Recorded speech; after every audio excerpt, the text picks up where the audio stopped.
bago rin. Okay, magandang gabi po. Tatlong bagay lamang po yung sasabihin ko. Unang-una po ay kinukumpirma po natin na hawak na po natin si Pastor Kibuloy, si Jacqueline Roy, si Ingrid Canada, si Crescente Canada at si Silva Semanes po.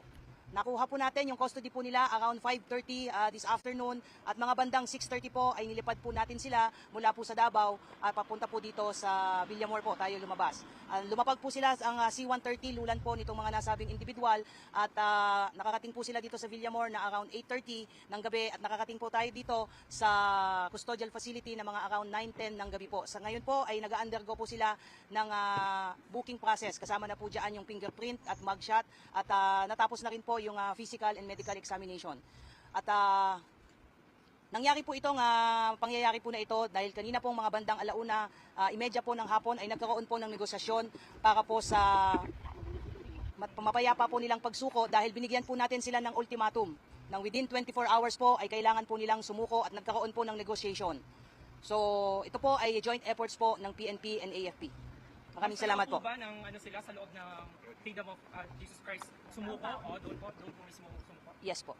Sa loob po ng KOJC compound po natin sila nakuha. Ma'am, dito sa loob ng PNP Custodial Center, magkakasama po sila sa isang kwarto, paano po mangyayari? Wala pa po tayong detalye po dyan. Maraming salamat po, yun lamang po. Ma'am, susunod na mangyayari po? Ongoing po yung processing po ngayon dahil 5 katao po yan.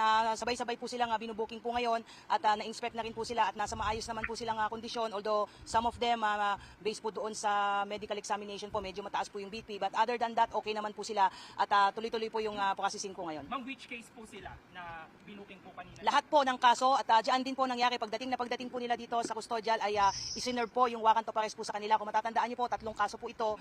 Yung kay Pastor Kibuloy po, yung child abuse po, yung sexual abuse at yung pong qualified trafficking. So binasahan po sila ng mga kaso po nila at nakaharap po ang kanilang abogado po. At pagkatapos po noon ay binasahan din po sila ng kanilang mga Miranda rights at mga kakapatan po. At pagkatapos po noon ay tuloy-tuloy na po yung ginawang proseso. Ongoing po yung proseso po. Nagbigay po ang PNP po ng ultimatum po na sumuko po sila, otherwise po ay papasukin na po natin yung isang particular building na hindi po tayo pinapayagan pong pumasok. So nagkaroon po ng negotiation ang PNP na kinatawan po ng intelligence group at ISAP, pinagtulungan po ito that led to the peaceful surrender po ni Pastor Kibuloy at apat pa at nagpapasalamat po tayo doon sa naging mapayapa pong at least nitong proseso po na ito. Ma'am, saan in particular sila nagtago?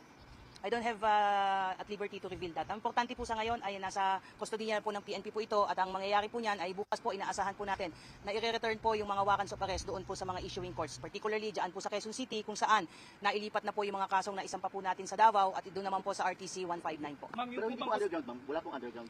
I don't have any information on that po. Basta importante po ay nasa atin na po yung mga pinaghahanap po. Ma'am, same lang ba yung room na can you give us kung merong aircon, meron po paano? Wala pa po, hindi ko pa po nakikita kung saan po silang kwarto po madidinid, but meron na pong plano dahil nga kanina nga po habang ongoing po yung negotiation ay pinagplanuhan na rin po kung saan po silang mga selda po mapupunta. But magbibigay po kami ng additional details as we go along. Definitely ma'am, makakahiwalay sila. Most likely po.